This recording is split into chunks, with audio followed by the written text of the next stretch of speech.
سلام دوستان و برادران گل. نگاه وقت یک بدبختی ما بگیره، ما تا حالا ندیدیم خار سوپاب از بالا قیچیره. خار سوپاب موتور از باغ بنده خدا خاموش شده، آورده بره ما از باغ بوده آورده میگه نو تعمیریه.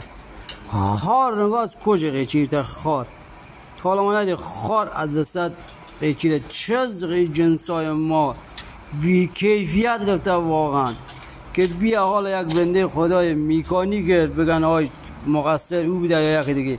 جنسا کیفیت نگاهی خار پس سوپاب قیچیره که یک بدبختی بره خرج بره بنده خدا همون بگن آی چه کار و فلان. جنسا ما کیفیت نداره. نگاه خار از کجا از وسط قیچی رفته. این بفرستیم بعض وقتا نگاه کنید چه چیزای ریزی چه خرجا کلون متلشه.